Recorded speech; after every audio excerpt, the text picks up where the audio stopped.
Après vous avoir souhaité bonne, sainte, heureuse, prospère année, je vous donne la suite d'un cours qui a déjà eu 3 séries de leçons. Et pour vous aider à vous repérer, je résume ce que nous avons dit.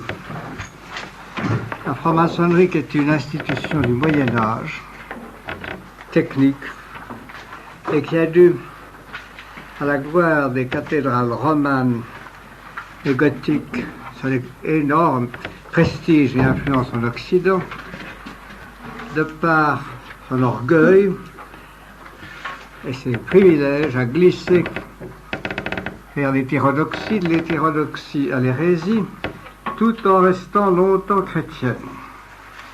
Mais ensuite, perdant ses qualités techniques et devenant de plus en plus politique, en 1717, un coup de pouce en a fait une institution non seulement antichrétienne, mais hostile à toutes les religions révélées et hostile à tous les régimes qui reconnaissaient Dieu comme seule origine du pouvoir humain. Pour comprendre la Révolution française, il faut se rappeler cela. Car la maçonnerie a préparé la chute de la monarchie, beaucoup moins parce qu'elle était monarchie que parce qu'au sacre, le roi promettait de défendre l'Église et de s'occuper, parmi ses autres devoirs, du bien spirituel de ses sujets. C'était donc ce caractère religieux, catholique, cette obéissance au roi devant le Dieu tout-puissant qui était le seul roi de France, lui n'étant que le missionnaire, c'était cela qu'offensait la maçon, qu'offensaient les nobles impies, qu'offensaient les financiers uniquement préoccupés d'exploiter leur terre. C'était cela qui a réuni en 1787-89 cette horde de financiers, d'intrigants qui ont déchaîné non pas le peuple, car au fond le peuple français n'a pas fait la révolution, mais des bandes de pillards, il y en a toujours dans tous les pays, venant en général du dehors, qui ont commencé par répandre la terreur et qui l'ont maintenue même contre les maçons. Voyez donc quel est le côté négatif de la maçonnerie. Il ne faut pas oublier, comme je vous l'ai dit, qu'elle a un côté positif, puisqu'elle veut détruire le catholicisme et les autres religions révélées. Il faut qu'elle soit une religion elle aussi. Par conséquent, elle a les 3 caractéristiques essentielles que nous allons voir s'accentuer au XIXe siècle. Elle a une liturgie qui est essentielle à toute religion, et sa liturgie est plus ou moins copiée sur les rituels catholiques, en y ajoutant du farfelu plus ou moins pris à l'Égypte ou à des religions orientales. Deuxièmement, il y a une morale qui n'est pas la morale chrétienne. De temps en temps, un hôpital aux Indes ou bien une maison de santé à la France. C'est donc rituel. Ensuite, morale, mais la règle morale essentielle, c'est de travailler pour la maçonnerie, d'être un bon maçon et de procurer des places à quelque prix que ce soit aux maçons. C'est là. Et troisièmement, il y a une foi.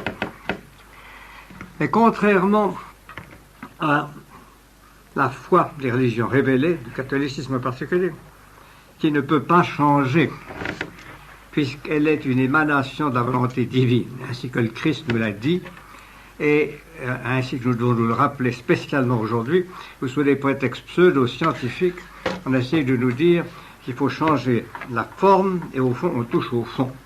Donc, notre foi, un évangile où le Christ l'a dit, elle ne peut pas changer. Celle de la maçonnerie, étant humaine, peut et doit changer. Et alors les maçons se sont arrangés dans leur rituel qui est très adroit pour avoir des formules que l'on puisse interpréter de différentes façons. Des formules qui puissent apparaître aux uns comme l'apothéose du rationalisme, aux autres comme une orientation vers le mysticisme. Pour vous donner une idée de la largeur des interprétations, je vous présenterai les deux qui, juste avant la Révolution, étaient les plus à la mode. Dans un livre très curieux qu'il a écrit, un des maçons les plus sincères et les plus ivrognes, qui s'appelait Thomas Paine, a défini ce qu'était la foi des maçons à son époque. Les maçons scientifiques, entre guillemets. Ces hommes croyaient qu'il n'y avait pas de divinité personnelle, mais qu'il existait une force divine, plus ou moins mystérieusement intelligente, dont Newton avait trouvé la révélation dans l'attraction universelle. Et que cette force peut être intelligente, en tout cas formidable, qui réglait et maintenait le cours des étoiles, était la seule divinité qu'il fallait reconnaître et à laquelle il fallait non pas donner un culte, parce qu'elle est trop grande, trop haute, trop puissante, trop parfaite, trop souveraine pour que ça puisse lui importer, mais à laquelle il convenait de conformer ses actions, c'est-à-dire une sorte de matérialisme mystique qui voyait dans la nature une force matérielle et peut-être spirituelle à la façon maçonnique, c'est-à-dire sans amour de Dieu, et peut-être spirituelle qui menait le monde.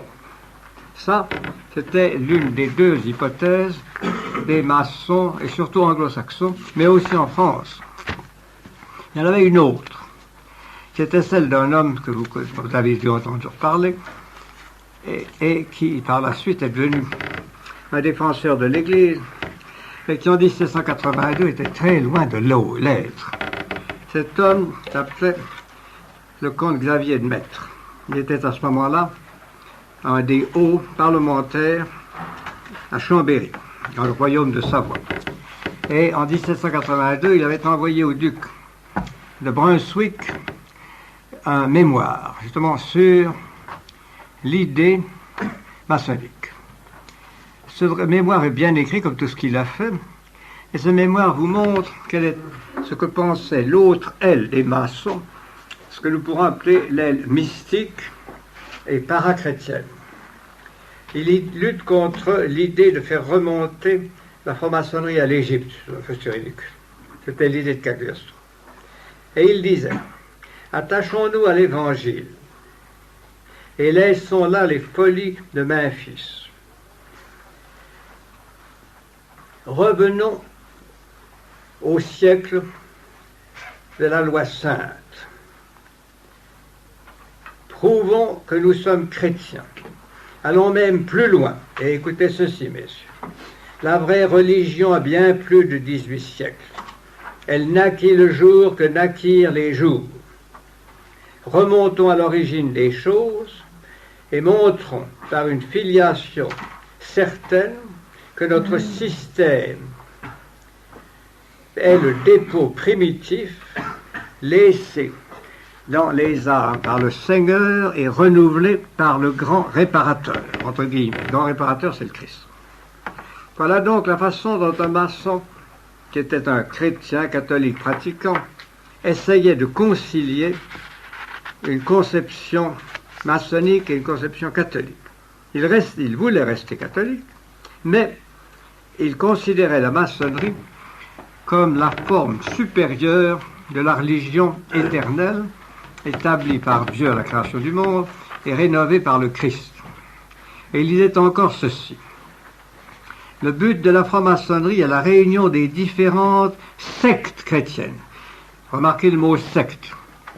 Il avait été assez décatholicisé pour mettre sur le même pied catholicisme, protestantisme et toutes les plaisanteries qui en sont sorties. Et il terminait ainsi cette partie-là. À quoi nous sert de posséder une religion divine, puisque nous avons déchiré la race sans couture et que les adorateurs du Christ, divisés par l'interprétation de la loi sainte, se sont portés à des excès qui feraient rougir l'Asie.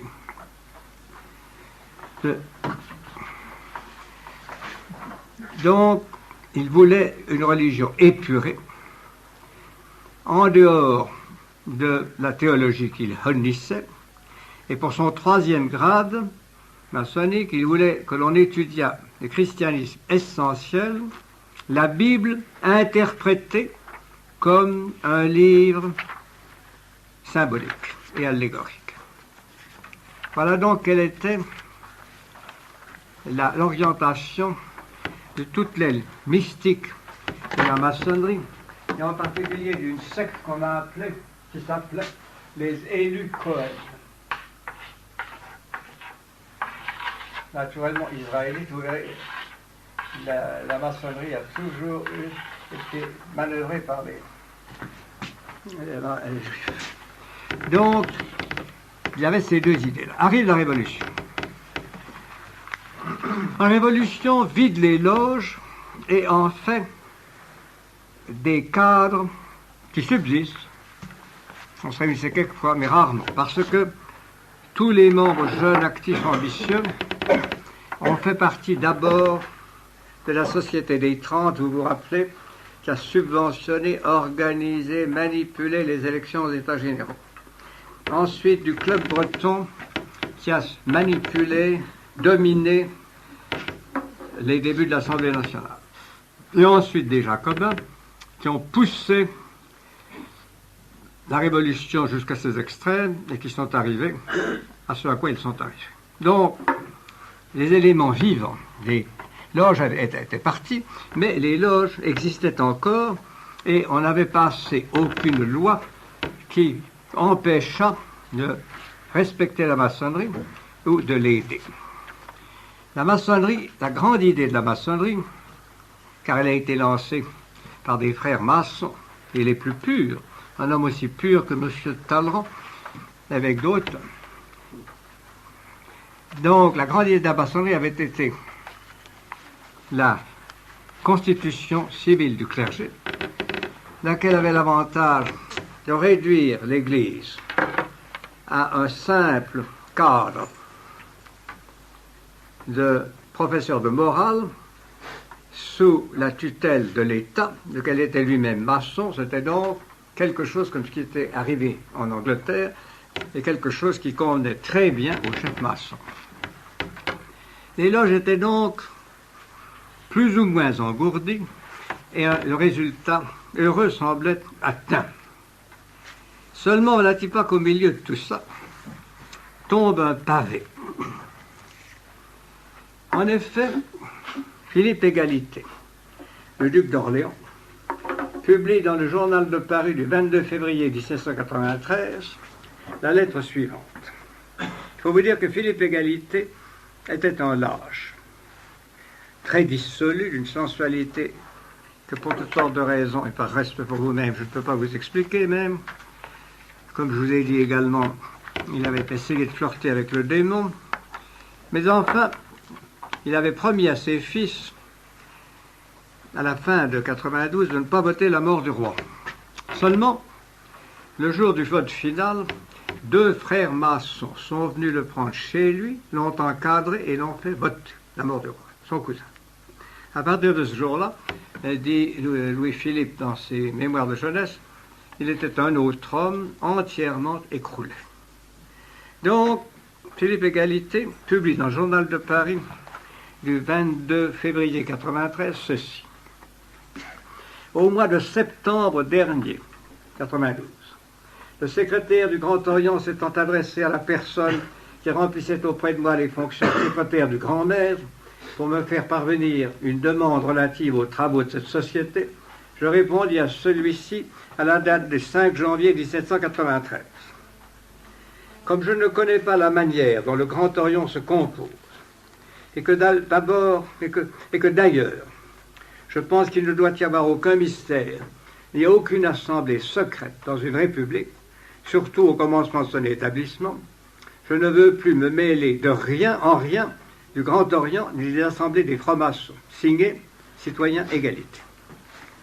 Donc, Philippe Égalité fermait la porte. Pourquoi? Pourquoi s'en allait-il en claquant la porte par une déclaration officielle. Et voilà les trois principales raisons. La première, c'est qu'il n'avait plus d'argent et que maintenir une institution comme la maçonnerie, ça coûte cher. La deuxième, c'est qu'il avait peur. Depuis qu'il avait voté la mort de son cousin, quelque chose en lui faisait horreur et peur, et il sentait également la peur planer sur lui. Et enfin, il se rendait bien compte que, comme il était intelligent, l'institution maçonnique était dépassée par les enfants de la maçonnerie, c'est-à-dire les clubs, qui sans doute allaient se retourner contre elle, et il essayait de se sauver. Le calcul était faux, car au contraire, cela fut sans doute ce qui amena sa mort. Et voici pourquoi. Cette lettre fut très mal jugée par les maçons. Le 13 mai 1993, une assemblée maçonnique fut convoquée et le président déclara à Philippe Égalité déchu de la grande maîtrise. On brisa son épée, qui était une dégradation maçonnique symbolique. Et ensuite, on prit contre lui des mesures qui devaient aboutir, le 6 novembre 1793, à lui faire couper la tête. Et avant de mourir, il dit « La condamnation vient de plus haut et de plus loin ». Le 13 mai 1993, la chambre d'administration, qui était, si vous voulez, le ministère de l'Intérieur du Grand Orient, décidait d'entrer en sommeil. Il envoyait à toutes les loges une circulaire les priant de confier à des maçons zélés les rites, les documents, les connaissances dont ils étaient dépositaires, de ne pas abandonner les archives. Donc, de 1793 à 1795, apparemment, la vie maçonnique est engourdie. La maçonnerie dort et reste dans un prudent sommeil. Ce sommeil vient de ce que les loges étaient vides, mais il vient aussi de ce que les résultats obtenus par la Révolution avaient entièrement dépassé les prévisions maçonniques. Si vous lisez par exemple les lettres de grands maçons comme Lafayette, en 1788, Lafayette écrivait à Washington, un grand maçon, « Nous allons avoir un changement complet de gouvernement, mais comme le peuple français est un peuple philosophe et civilisé, cela se fera le mieux du monde sans aucun trouble. » Or, ça ne s'était pas fait le mieux du monde. Il y avait eu des troubles, il y avait eu des têtes coupées, il y en avait encore. Par conséquent, la maçonnerie préférait ne pas engager sa responsabilité trop forte. Et ensuite, beaucoup de ses frères étaient en train d'être décapités. Là, il faut une petite explication. Dans la maçonnerie, messieurs, et vous le verrez avec tristesse, c'est pour ça qu'il faut avoir une vocation solide, quoi qu'on fasse, dans la maçonnerie comme dans les corps, il y avait des rivalités. Et si vous voulez comprendre les événements de l'année 93, il faut bien vous dire que la maçonnerie étant en sommeil, les frères des deux grandes obédiences continuaient à se dévorer. Danton et les gens qui avaient fait le 10 août étaient en général des gens du Grand Orient. Robespierre et ceux qui tenaient les Jacobins étaient en général des gens de la Grande Loge, c'est-à-dire d'une maçonnerie beaucoup moins pratique, beaucoup plus virulente, beaucoup plus ardente. Et ils trouvaient un grand plaisir à décapiter les gens du Grand Orient, comme on a un grand plaisir à donner un bon petit croc-en-jambe à un camarade qui vous a enquiquiné. Donc, il y avait à l'intérieur de la maçonnerie cette lutte qui explique, pas complètement, naturellement, pas complètement, mais qui explique dans une certaine mesure les événements de l'année 1793. Puis, grâce à une contre-attaque des maçons du Grand Orient et des gangsters, car il faut bien dire que les gangsters ont été très utiles dans la vie, c'est quelquefois très utile. Des gangsters comme M. comme tous ces gens qui étaient les thermidoriens, qui étaient la plupart des gangsters, Fouché en particulier. Ces gens-là, ayant eu tellement peur de Robespierre, l'ont décapité. Et alors, nous voyons reparaître dans la politique tous les anciens éléments du Grand Orient. Et cela est le début de la grande renaissance maçonnique qui va pouvoir se faire avec un éclat magnifique parce qu'ils ont détruit leurs ennemis. Ils ont à peu près détruit la France, où il n'y a plus ni commerce, ni industrie, où il n'y a presque plus d'agriculture, puisqu'on ne peut pas ravitailler les villes, et où toute la jeunesse est en train de se faire massacrer pour envahir et piller les peuples d'alentour, glorieusement, naturellement, entre guillemets. Donc, c'est la table rase. Et alors, à ce moment-là, un noyau de maçons commence à ressusciter la maçonnerie.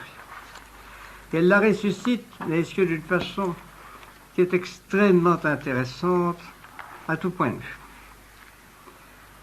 Il y avait parmi les fonctionnaires sérieux, convaincus, pas très brillants, mais très assidus au Grand Orient, un monsieur qui était d'une famille de graveurs de médailles très connus, des gens qui s'appelaient Rouetier de Montalot.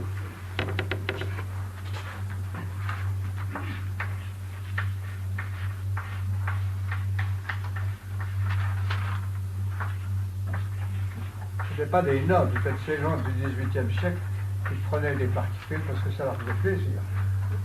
Et maintenant, ils sont nobles, attends, vieilles, ils montent aux croisades. Donc, celui-là avait été l'un des principaux membres de la chambre d'administration. Et c'est un homme intelligent, très maçon, il a ressuscité la maçonnerie. Quand il a su que les lois permettaient de le faire. Ainsi, une petite aube maçonnique se réunit, apparaît. Rouetier de Montalot réunit autour de lui quelques personnes pas trop importantes. Des gens que vous ne connaissez pas, comme un certain Dubois de Saint-Léonard, et des anciens généraux de loge qui n'avaient été ni décapités ni compromis. On les croit nobles, on leur... Et alors, le 7 juin 1995 a lieu la première assemblée maçonnique, et on veut donner à Rouetier de Montalot la grande maîtrise. Il refuse, notez bien. Il n'accepte que le titre de grand vénérable. Et comme une loi apparue et une approbation qui rendait la possibilité de créer des loges, à partir du 17 juin 1996, la première loge est constituée. Elle s'appelle les Amis Sincères. Et elle siège à Genève, qui était une ville de France à ce moment-là. Donc, encore à cette époque-là, il y avait parmi les fonctionnaires des gens qui se méfiaient. Par conséquent, le représentant Mallarmé venait de fermer les loges de Toulouse, qui existaient encore. Mais, tout de même, sous l'impulsion de Rouetier de Montalot, qui était prudent, qui ne portait pas ombrage au directeur et qui agissait avec beaucoup d'adresse, déjà à la Saint-Jean d'été en 98, 18 loges avaient repris, 3 à Paris, 2 à Perpignan, 7 à Rouen, 4 au Havre, etc. Ce ne fut qu'au début de 97 que Rouetier obtint l'autorisation officielle pour le Grand Orient de reprendre une vie officielle. Il l'annonça aux loges le 24 février 1997. La Grande Loge agonisait et le Grand Orient eut donc le plaisir d'absorber la Grande Loge qu'on avait décapitée en décapitant Robespierre. Ne vous y trompez pas, ceci n'est pas la renaissance de la maçonnerie. Ceci est la renaissance de l'institution maçonnique. Car il ne faut pas confondre une institution avec sa réalité. Rouetier rétablissait le noyau social, mais Rouetier ne rétablissait pas la vie maçonnique. La vie maçonnique existait et a pris un essor énorme à cette époque-là, non pas grâce à Rouetier, mais grâce à une vieille sorcière qui s'appelait Madame Helvétius. Je vais vous expliquer l'histoire de Madame Helvétius. Madame Helvétius avait été extrêmement jolie à 16 ans. Une des plus jolies femmes de France. Elle appartenait à une famille extrêmement chic, pas tout à fait gratin suprême, mais gratin sous-suprême. Lignyville, c'est-à-dire qu'elle était des petits chevaux de Lorraine. En Lorraine, il y avait 10 familles qui étaient les grands chevaux, qui étaient pchit, puis il y avait les petits chevaux qui étaient pchit. Eh bien, elle était des petits chevaux, mais extrêmement jolie. Et elle avait donc épousé, sans un sou, grâce à une de ses tantes écrivains, l'un des hommes les plus riches de France, le fils du médecin Helvétius, qui était banquier et qui était encyclopédiste, et le ménage devint non seulement un ménage, mais également une loge. Dans sa maison de Passy, cette brave dame battait le maillet, accueillait les francs-maçons, les stimulait, et c'est elle en particulier qui a aidé le plus Franklin dans son travail en France. Elle a tellement aidé qu'elle a manqué l'épouser. Oh, elle avait 78 ans, alors. Ils ont hésité. Mais enfin, elle avait de la vitalité. Et dans sa maison de Passy, qui avait été respectée, elle recevait. D'abord, elle avait une trentaine de chats et une vingtaine de chiens. Et alors, elle avait beau avoir un très beau mobilier et des amis maçons très propres, il y avait toujours du caca partout, du pipi partout, et il fallait être un maçon convaincu pour y venir régulièrement. Ceci dit, elle avait du charme.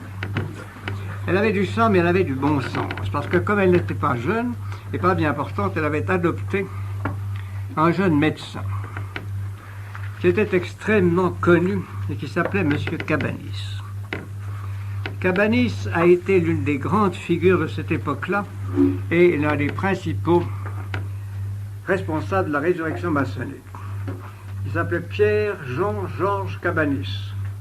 Il était né en 1757 en Corrèze. Son père était un avocat assez fameux et agronome, et lui était une intelligence supérieure, avec un corps malsain. Il alla d'abord au collège de Brive, dont il se fit renvoyer parce qu'il était aussi insupportable qu'il était intelligent.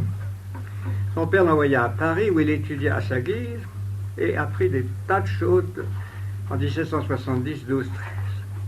Puis en 73, il alla voyager en Pologne, en Allemagne pendant 2 ans. Et en 75, il rentre. Comme il avait un esprit général, il s'est mis à faire de la poésie. Il a traduit une partie de l'Iliade avec beaucoup de succès. Mais son père lui a dit, arrête, pas ça, il faut être médecin. Et comme tout de même, en vieillissant et devenant obéissant, il y a des gens comme ça, il a obéi. Et il a fait de la médecine et il a fait des sciences. Il n'aimait pas pratiquer, mais il aimait réfléchir, car c'était vraiment un homme très intelligent. Il était un maçon très actif, mais un révolutionnaire très violent.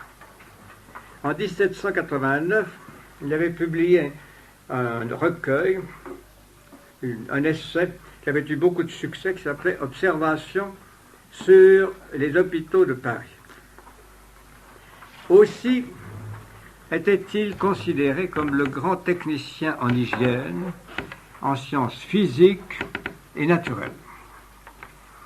Et avec Madame Helvétius, il avait donc maintenu à Passy une loge dont le membre le plus influent, qui était un homme beaucoup plus actif et mieux portant que lui, qui a joué le rôle central dans la maçonnerie, dans la vraie maçonnerie, dans la vie de la maçonnerie, pas dans la structure, mais dans la vie de la maçonnerie, s'appelait Pierre-François Daunou. C'était un homme très sérieux qui a une rue dans un quartier pas sérieux. C'est ça.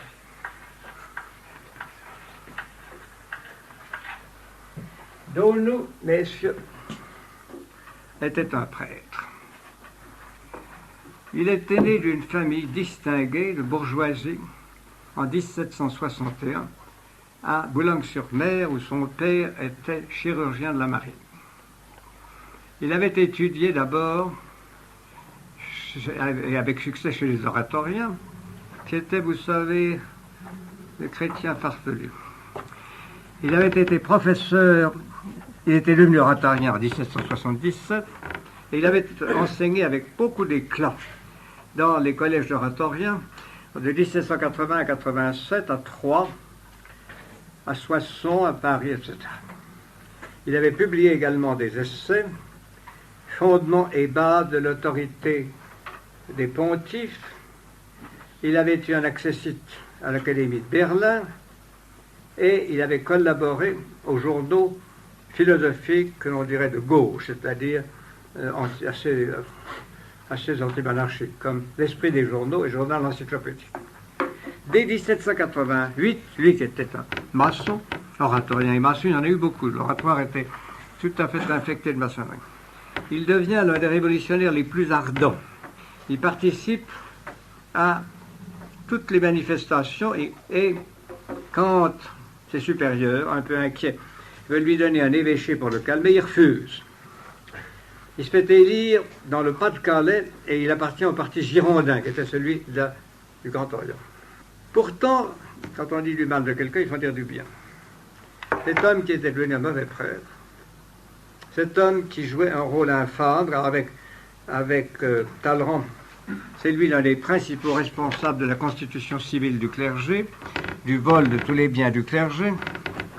Donc cet homme qui a joué un rôle malpropre a eu un moment d'honnêteté et d'humanité. Avec un groupe actif de Girondins, il a voulu sauver Louis XVI. Il considérait comme monstrueux la mise à mort du roi. Il a écrit Considération sur le procès de Louis XVI. Sa thèse, qui était juste et juridique, était que l'Assemblée n'avait pas le droit et pas les pouvoirs pour juger le roi, qui n'était pas. Voyez-vous, voilà, nous avons là quelque chose de très émouvant et qui vous explique du reste la mort du roi.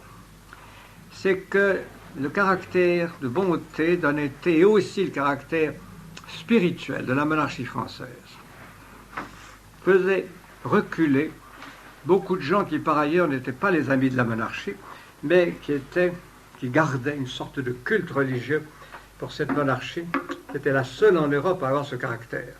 Lafayette était ainsi, même Madame de Staël était ainsi, même ce vieil imbécile de Necker était ainsi, et Daunou était ainsi. On peut dire qu'il a risqué sa vie pour essayer de sauver Louis XVI, on ne peut pas l'oublier. Ceci dit, le roi étant mort, il s'est jeté à corps perdu dans la politique. Et naturellement, comme il était du Grand Orient, au bout de quelque temps, il a été mis dans ce que j'appelle une tôle, quand je la connais. Il a donc été mis en tôle d'octobre 93 à novembre 94. Mais son cher frère Robespierre ayant été proprement décapité, il en est sorti. Et alors, de 1794 à 1801, Daunou va être l'esprit moteur de la Renaissance maçonnique et l'organisateur de l'anticléricalisme en France. Car, messieurs, si la religion a des ennemis, elle n'a jamais aucun ennemi plus dangereux que le mauvais prêtre. Le mauvais prêtre, vous les rencontrez, ils sont très faciles à reconnaître. Qu'ils soient mariés, qu'ils aient 8 enfants, qu'ils aient 2 maîtresses, c'est toujours pareil. Ils sont plus cléricaux qu'ils n'ont jamais été. Ils portent une chasuble sur eux tout le temps. Et en même temps, ils ont à l'égard de Dieu une haine vivace et constante. Eh bien, ce fut le cas de Daunou. C'était un homme grave, un homme bon, un homme bénisseur, un homme bienveillant, qui faisait massacrer les gens, mais qui en même temps ne signait jamais une condamnation à mort. Vous comprenez? Et qui, dans ses paroles, s'animait de l'esprit de bienveillance et de philanthropie. Voyons maintenant l'œuvre de Daunou, qui fut, si je peux vous le dire, le créateur de Bonaparte. Et c'est en cela qu'il a joué dans l'histoire un rôle auquel on ne rend pas justice. Il a compris tout de suite qu'il fallait donner à la maçonnerie une réalité intellectuelle et vivante parce que le Grand Orient n'était qu'un cadre.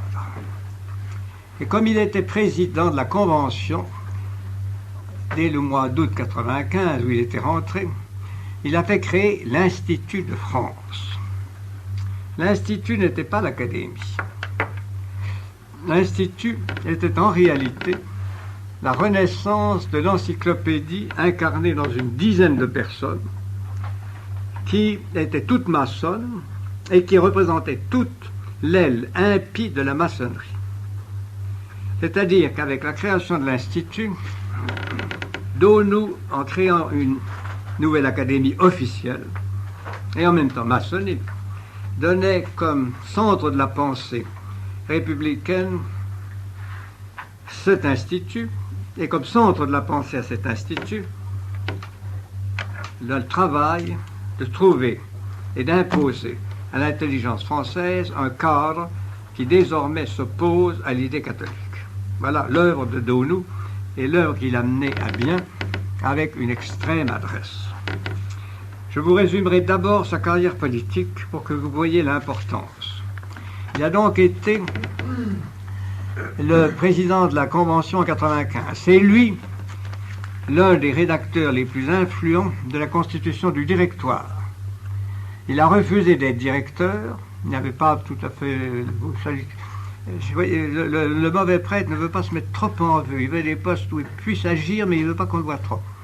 Donc il a accepté d'être le président de l'Assemblée des 500, qui était la plus importante, et il s'est consacré, pendant ce temps-là, à combattre la Renaissance royaliste. La Révolution n'avait pas été faite par le peuple français, il faut le dire, le redire et le redire, mais par l'argent et des grands nobles intrigants, l'argent anglais, l'argent prussien, je n'ai pas le temps de vous expliquer tout ça, mais enfin c'est vrai, et des bandes de pillards comme il y en a dans tous les pays, surtout comme la France, qui est le bout de l'Occident. Le peuple français voulait la paix, il en avait marre de la Révolution, il voulait un gouvernement stable, et l'immense majorité des Parisiens s'est donc révoltée en Vendémiaire de cette année-là pour obtenir le retour de la monarchie. C'est Donou qui était à ce moment-là au Conseil exécutif et qui a suggéré que l'on fasse revenir un petit monsieur qui avait été en exil et en prison parce qu'il était un ami de Robespierre et qui s'appelait Napoléon Bonaparte, et qui crevait de faim et qui avait des bottes percées. C'est Donou qui s'est servi de Napoléon Bonaparte pour écraser à coups de canon un mouvement populaire qui n'avait pas le droit d'exister parce qu'on ne voulait pas de monarchie. Et c'est Donou qui ensuite, l'ayant présenté à Barras, a fait la carrière militaire de Napoléon dans ces années entre 97 et 1800. Voyez donc comme Donou est un des pivots de l'histoire de France dont on ne parle jamais parce que la chose est vraie et que l'histoire officielle est faite de symboles faux. Toute l'histoire de la Révolution en France, c'est simplement une parade fausse. Bien. Donc, voilà Donou qui non seulement fait créer l'Institut, mais grâce à ce qui restait de maçon, il se fait élire par 27 départements ou 500. Il est le premier président, de l'Institut en 1993, et en même temps, il fait créer, pour avoir un cadre, les écoles normales. Les écoles normales étaient des écoles d'État, d'idées scientifiques qui devaient former une génération de citoyens intelligents et athées. Après avoir fait la Constitution donc de 1787, plus tard, c'est lui qui fera la Constitution du consulat et que Napoléon enverra au tribunat. Il fera créer toute une série d'institutions scientifiques qui portent sa trace et dont voici les plus importantes, car il faut dire que cet homme était loin d'être bête, était loin de ne pas être philanthrope. Il était philanthrope, comprenez-vous, tout en étant un peu massacreur. Les deux choses vont très bien ensemble. Donc, il avait fait créer le Bureau des longitudes. Il avait fait créer, il a été un de ceux qui ont fait mettre au point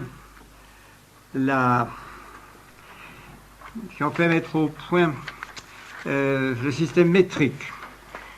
Et surtout, il a monté l'Institut, et il a monté les écoles normales, et il a donné à ses amis maçons, car il était de la loge d'Auteuil, les places où ils pouvaient être les plus efficaces et où ils pouvaient le plus former une doctrine qui remplaça dans la maçonnerie les doctrines anciennes. L'Institut, si vous le voulez, on l'a appelé la vivante encyclopédie. Les principaux membres étaient à ce moment-là Cabanis, qui avait la chaire de médecine, Destutt de Tracy, un noble révolutionnaire du clan orléaniste qui avait survécu, qui lui avait la chaire de logique, Daunou, et puis ensuite un certain Marie-Joseph Chénier, qui était lui simplement un gangster, un peu poète, mauvais poète, Andrieux, et puis pendant quelque temps, Benjamin Constant, qui n'a jamais tout à fait été. Également Jean-Baptiste Say, Bichat, le médecin, Lamarck, le fameux astronome, Le Parnot, Brousset, le médecin, et d'autres plus tard, il devait avoir Saint-Simon et Comte. Vous voyez donc, Daunou avait su choisir les esprits systématiques, les esprits brillants, les esprits audacieux. Ce qui était le centre intellectuel de l'Institut et de la maçonnerie d'alors, c'était l'idéologie. Tous ces gens-là faisaient partie d'un groupe qui s'appelait le groupe des idéologues.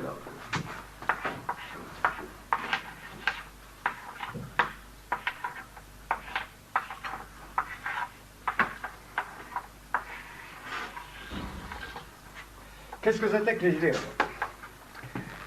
L'idéologie a été très bien définie par Destutt de Tracy. Destutt de Tracy et Cabanis ont été les deux grands metteurs au point de la nouvelle doctrine qui devait remplacer les anciennes doctrines maçonniques. Voici ce que enseignait Cabanis dans les écoles normales, et voici ce qui est l'attitude des idéologues à certains points de vue. En 1796-17, Cabanis lut aux réunions de l'Institut un rapport traité sur les rapports du physique et du moral de l'homme. Pour lui, l'homme est avant tout un être sensible, c'est-à-dire que l'homme reçoit par ses sens des impulsions du dehors, et que ces impulsions du dehors, en s'intégrant en lui, forment sa personnalité sensible, et que de cette personnalité sensible se dégage ce qui viendra ensuite, les idées, et qui constituent le cerveau et l'intelligence humaine. Pour lui, ce qui définit l'homme, c'est un organisme capable de recevoir les impulsions du dehors, de les enregistrer et d'en faire des idées. Vous le voyez donc, c'est du matérialisme à base sensorielle. Cette doctrine n'est pas tellement loin de certaines de Descartes, mais elle va beaucoup plus loin encore, et c'est une forme de matérialisme scientifique qui nie, qui évoque, qui supprime, refuse de voir tout ce qui est spirituel et la métaphysique, et qui exclut Dieu de la création. Cabanis était un esprit subtil, et nous verrons qu'il n'est pas resté exactement dans cette ligne toute sa vie. C'était la ligne de Madame d'Helvétius. En même temps, Destutt de Tracy, qui était de l'Institut, avait une autre, complétait au point de vue logique cette doctrine. Destutt examinait les relations du moral et du physique, mais de l'angle, ce que nous appellerions aujourd'hui, vous voyez messieurs, je simplifie un peu, vous êtes jeunes et je suis vieux, et il faut que nos idées se correspondent, donc je simplifie un peu. Plus tard, quand vous serez très savant, vous verrez que j'ai un peu simplifié, mais il faudra me pardonner parce qu'il faut que vous compreniez. Donc, je fais un anachronisme en vous disant que Destutt étudiait ce problème des rapports du moral et du physique de l'angle de la psychologie expérimentale. Je m'excuse, ces deux termes-là sont de la fin du XIXe siècle et pas du début. Mais enfin, c'est tout de même cela qu'il faisait. Destutt considérait qu'il ne fallait plus tenir compte de tout ce qui était spirituel ni moral. Il avait écrit un mémoire sur la faculté de penser, où il rejetait la métaphysique et la psychologie qui s'y rattachaient. Ce qu'il voulait faire, c'était une idéologie rationnelle, pendant que Cabanis faisait l'idéologie physiologique. Pour lui, comme pour Cabanis, les éléments qui composent notre intelligence viennent du dehors. Et ces éléments sont simplement enregistrés, mis au point, assimilés par l'intelligence humaine qui, à ce point de vue-là, représente sur Terre un chef-d'œuvre absolument unique. Destutt de Tracy avait donc établi une logique qui, au lieu d'être comme celle de Descartes rationnelle, était en même temps, si vous le voulez, physiologique.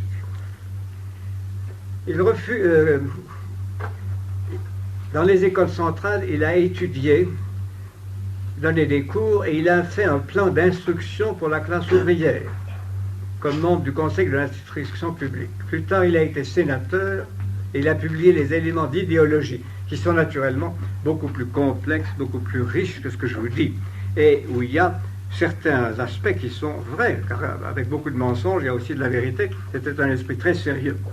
Un peu plus tard, il a publié une logique.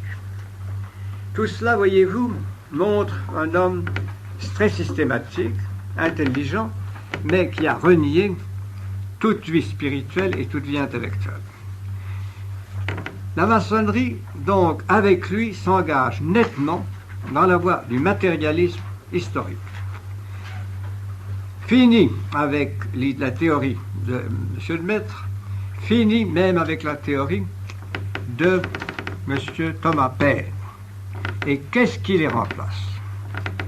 Eh bien, vous allez comprendre très facilement en sachant que Donou et ses amis faisaient distribuer gratuitement dans un grand nombre de communes de France le travail, l'essai de Condorcet sur les progrès de l'esprit humain. L'idéologie reprenait donc certaines des idées les plus hardies de cette période de la Renaissance que nous avons étudiée. Pour la maçonnerie de cette époque-là, qui suivait dans leur dénégation de toute divinité et de toute religion des gens comme Sylvain Maréchal, qui n'en était pas, mais Volney, qui en était un très important, et d'autres.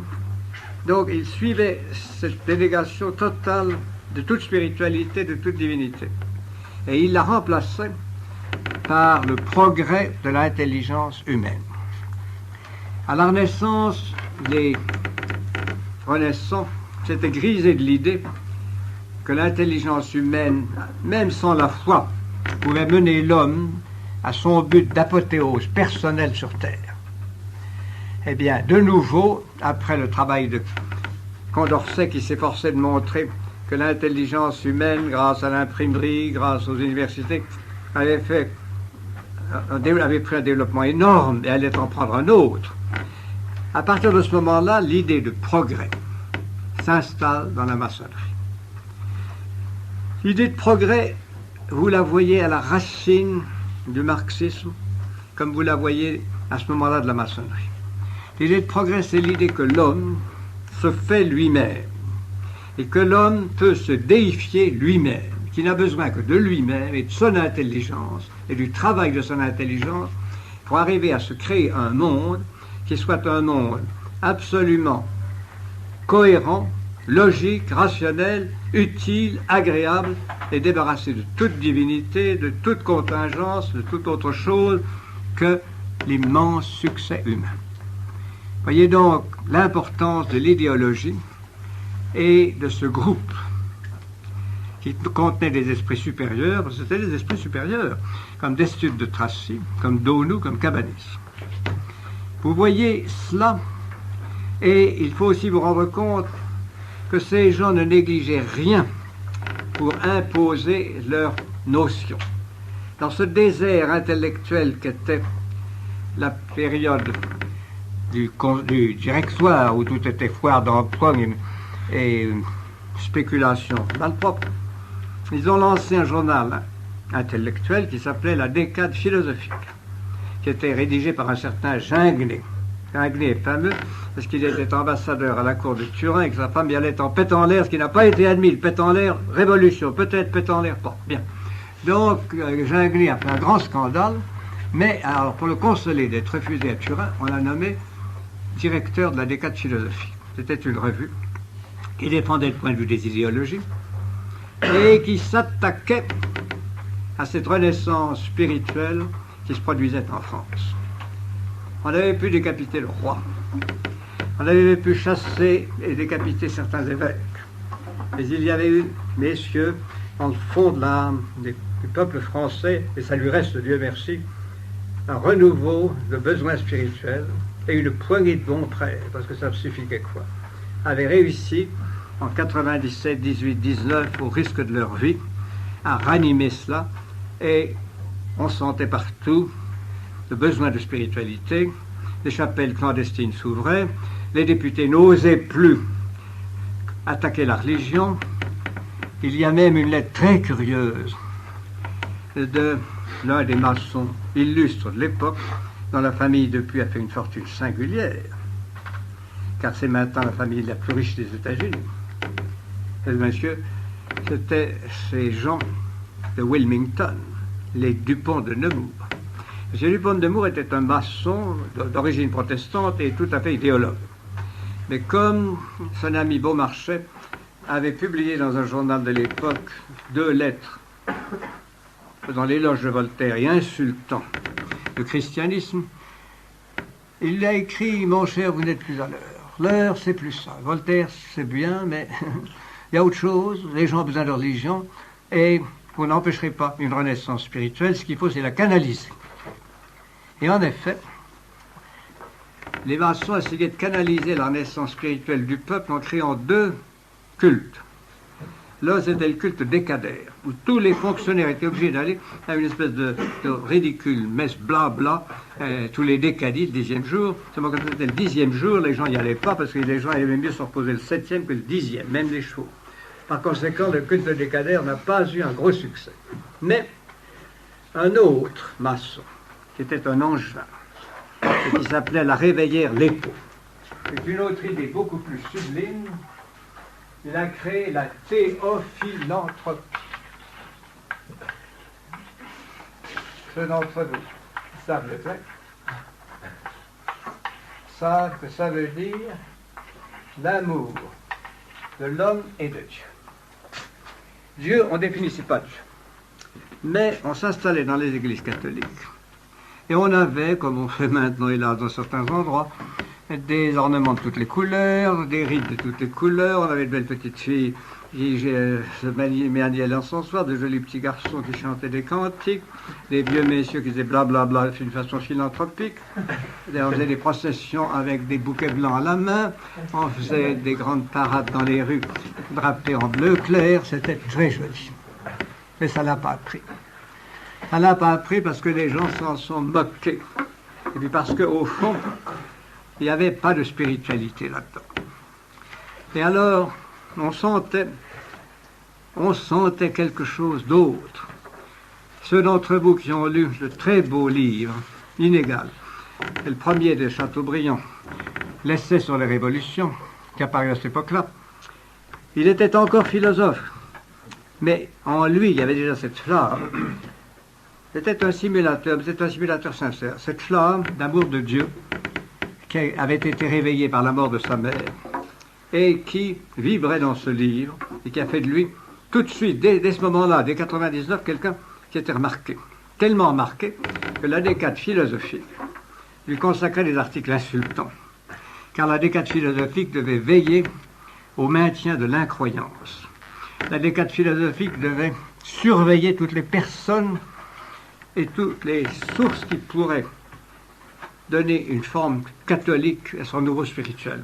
On permettait à Bernardin de Saint-Pierre de parler de l'être suprême, parce qu'il ne définissait pas. Mais c'était déjà tout de même la route de cette renaissance. Alors, il y avait des gens qui se consacraient pour essayer d'étouffer le catholicisme renaissant. Volney, dont je vous ai parlé, qui s'appelait Chasseboeuf de Volney, qui était d'Anjou, avait publié un énorme bouquin qui avait une espèce de succès, qui s'appelait Les Ruines, Volney, B-O-L-N-E-Y. Les Ruines étaient de la pataphysique encyclopédique. Je veux dire que c'était une forme de raisonnement plus ou moins poétiquement logique, c'est-à-dire ni logique ni poétique, dans lequel il essayait de contempler la fin des civilisations en étudiant celle d'Égypte qu'il connaissait mal. C'était un livre qui a eu un certain succès, mais qui était tout de même très raté. D'abord assommant. Mais enfin, Volney a eu tout de même beaucoup de succès dans la maçonnerie de l'époque. L'autre livre qui, lui, a fait beaucoup de mal, c'est le livre d'un certain Dupuy, D-U-P-U-I-T-S, qui s'appelait L'Esprit des religions. Dupuy avait fait une étude très superficielle, très mensongère, mais très à droite de toutes les religions connues, ou même peu connues, depuis l'Égypte jusqu'au christianisme, l'islam, l'Inde, pour montrer que toutes ces religions avaient un fond commun, que ce fond était mensonge et que tout cela était vraiment une imposture. Il en a fait une édition en 1 volume, une édition en 2 volumes, une édition en 10 volumes. La maçonnerie a fait une vingtaine d'éditions de ce livre qui, entre 1797 et 1820, a eu au moins une trentaine d'éditions. C'est vous dire à quel point les loges qui faisaient distribuer par l'État l'esprit des lois dans les campagnes, qui faisaient distribuer par l'État le précis de Condorcet, se donnaient la peine de travailler contre la renaissance spirituelle que l'on ne réussissait pas à l'empêcher. J'ai insisté, voyez-vous, sur la renaissance de la maçonnerie pour vous montrer le début de cet anticléricalisme qui ensuite a fleuri, mais qui est très différent de ce qui existait avant la Révolution. Avant la Révolution, la maçonnerie faisait dire des messes, la maçonnerie accueillait tous les ecclésiastiques, en disant qu'il y avait un petit malentendu avec Rome, mais enfin, maintenant ça va être la même chanson. Et puis, mais enfin que ce n'était pas grave, et qu'après tout on pourrait s'entendre, qu'en prenant le christianisme de très haut, c'était la même chose. À partir de 1795, c'est fini. Christianisme et toutes les autres religions révélées, ce sont les ennemis sur lesquels la maçonnerie charge directement et efficacement. Je vous en ai dit tellement, je pourrais vous en dire un peu plus, mais il est presque l'heure. Alors, je vous quitte et je vous parlerai ce soir de Bonaparte et de ses relations avec la maçonnerie entre 1795 et 1815. Si vous avez quelque chose à me demander de ça, demandez-le moi. Rappelez-vous toutefois que ce que je vous donne, c'est une étude d'histoire, un résumé. Cette étude d'histoire est axée sur les relations de la maçonnerie et du catholicisme. Ne me demandez pas de choses sur les leçons que je vous donnerai, parce qu'elles viendront. Mais pour les éclaircissements sur cette leçon-ci, ou les précédentes, je suis tout à fait votre serviteur. Vous pouvez le faire au commencement de la prochaine leçon, si vous voulez. À tout à l'heure. Oui. Il est utile que vous les connaissiez, car je vous assure qu'on est englué de bêtises. Et on l'est encore plus aujourd'hui qu'on l'était au XVIIe siècle. Et tout cela n'est pas impossible à faire. Seulement cela devient de plus en plus difficile et presque impossible quand ces mythes sont répétés et soutenus par des sociétés organisées. Surtout quand cette société a l'adresse de cette chose qu'on appelle la franc-maçonnerie et dont le visage contemporain, c'est l'Académie, l'Institut, l'Université de France. C'est pour cela, messieurs, que ces délires dont je vous parle, il est utile que vous les connaissiez, parce que certainement dans la vie, sous une forme ou sous une autre, vous aurez à lutter contre. Oui. Est-ce que vous connaissez les rapports qu'il pourrait y avoir entre ces auteurs, Blainvilliers en particulier, avec des théories qui existaient déjà avant Albert le Grand, et qu'Albert le Grand d'ailleurs a beaucoup soutenu. Albert le Grand prétendait que Jean Castres avait son ange, Oui. qui était Saint Thomas d'ailleurs aussi, mais pour Albert le Grand, c'était beaucoup plus grave parce que l'ange était comme une forme spirituelle et il n'était pas simplement chargé d'animer l'astre, mais par l'astre et par les conjonctions des astres, précisément, d'agir sur les événements humains et sur les... tout ce qui pouvait sur le destin des hommes. Un déterminisme. D'ailleurs, Albert le Grand n'arrivait pas du tout à dépatouiller, il a des contradictions invraisemblables. Mais ça se rapproche beaucoup plus de ce que Newton pensait que de Boulainvilliers. Boulainvilliers est plus matérialiste. Ce que vous dites est très près de ce que Newton enseignait. Oui. Très près. Mais Boulainvilliers était beaucoup plus matérialiste et abstrait. Pour lui, les astres n'avaient pas d'ange, c'était une entité